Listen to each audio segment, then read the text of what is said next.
सोमवार 24 फरवरी को बांग्लादेश के कॉक्स बाजार में स्थित एयरफोर्स बेस पर पास के ही समिति पारा इलाके से आने वाली एक भीड़ ने हमला कर दिया। अचानक हुए इस हमले के बाद बांग्लादेश वायुसेना के जवानों ने भीड़ के ऊपर ताबड़तोड़ गोलीबारी कर दी। अभी तक इस गोलीबारी में एक व्यक्ति की मृत्यु और 15 से अधिक गंभीर रूप से घायल होने की जानकारी है। इस घटना के बाद पूरे कॉक्स बाजार में कर्फ्यू लगा दिया गया है और सेना ने मोर्चा संभाल लिया है। पूरे क्षेत्र में इंटरनेट बंद कर दिया गया है। इस वजह से पूरी जानकारी अभी बाहर नहीं आ रही है। यह भी हो सकता है कि इस गोलीबारी में मरने वालों की संख्या को छुपाया जा रहा हो। दरअसल कॉक्स बाजार में स्थित बांग्लादेश एयरफोर्स बेस के कुछ निर्माण कार्यों के लिए सरकार द्वारा एयरबेस के ठीक सामने स्थित समिति पारा में जमीन अधिग्रहण किया था।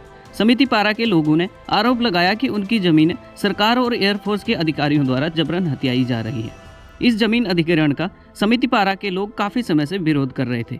जब सेना द्वारा कई प्रदर्शनकारियों को जबरन उठाया गया और कुछ को जेल भेजा गया तो लोगों का गुस्सा फूट पड़ा और उन्होंने आज एयरबेस पर ही हमला बोल दिया। अब जैसा कि हर बार होता है, बांग्लादेश के मोहम्मद यूनुस की तानाशाही सरकार और वहां के नागरिक जैसे हर घटना के लिए भारत को जिम्मेदार ठहराते हैं। इस बार भी वहां चर्चा शुरू हो चुकी है कि इसके पीछे कहीं न कहीं भारत की खुफिया एजेंसी रॉ का हाथ है।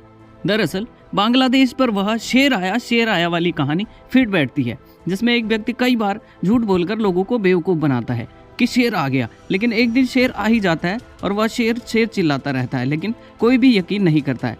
हालिया घटनाक्रम कुछ इसी तरफ इशारा करते हैं कि हो सकता है कि इस घटना के पीछे कहीं न कहीं प्रत्यक्ष और अप्रत्यक्ष रूप से रॉ और भारत सरकार शामिल रही हो, क्योंकि एक लंबे समय से बांग्लादेश निरंतर भारत पर आरोप लगाता रहा है।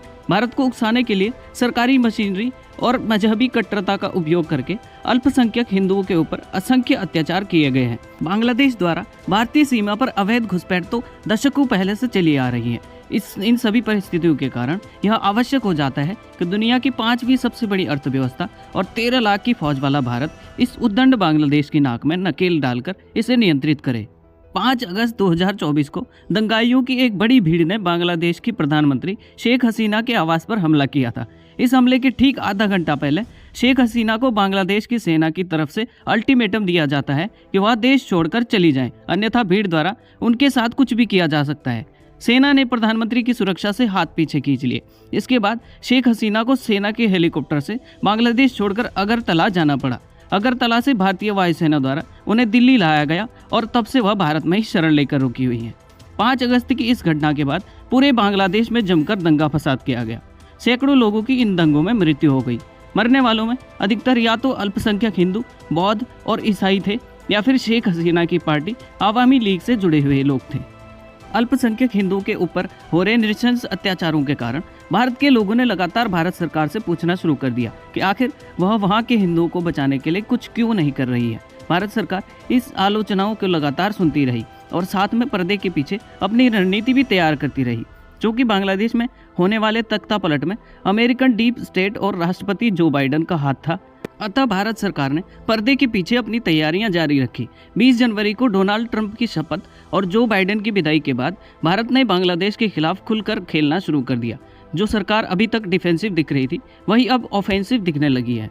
अभी कुछ दिन पहले ही प्रधानमंत्री मोदी के अमेरिकी दौरे के दौरान राष्ट्रपति ट्रंप से जब बांग्लादेश को लेकर एक सवाल पूछा गया तो उन्होंने जवाब दिया कि बांग्लादेश को मैं प्रधानमंत्री मोदी के ऊपर छोड़ता हूं। ट्रंप ने आगे कहा कि मुझे पता है कि प्रधानमंत्री इस मामले में लंबे समय से काम कर रहे हैं और वे उसे देख लेंगे। ट्रंप का यह बयान इंडियन डिप्लोमेसी के लिए एक बड़ी जीत है।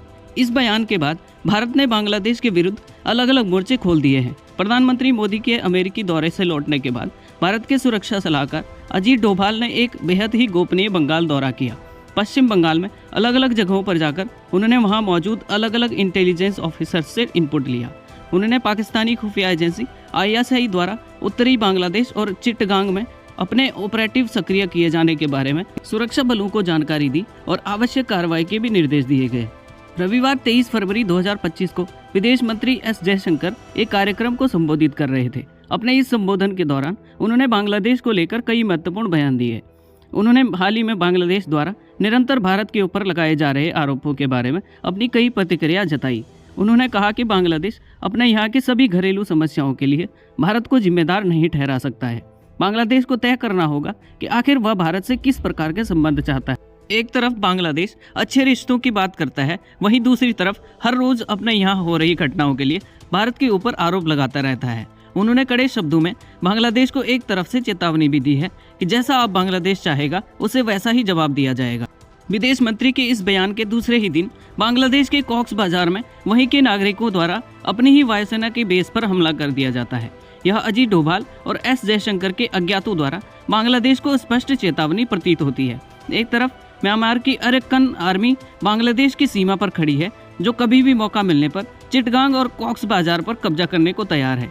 बांग्लादेश इस अरक्कन आर्मी को भी भारत से जोड़ता है। ऐसे में कॉक्स बाजार जैसे संवेदनशील इलाके में बांग्लादेश के अपने ही नागरिकों द्वारा अपनी ही सेना के ऊपर हमला बेहद गंभीर मामला हो जाता है। यदि ऐसी ही घटनाएं होती रही तो संभावना है कि जल्दी ही बांग्लादेश में एक गृह युद्ध छिड़ जाए। इस बारे में आपकी क्या राय है, हमें कमेंट करके जरूर बताएं और ऐसी और वीडियोस के लिए हमारे YouTube चैनल भारत स्टोरी को जरूर सब्सक्राइब करें। धन्यवाद।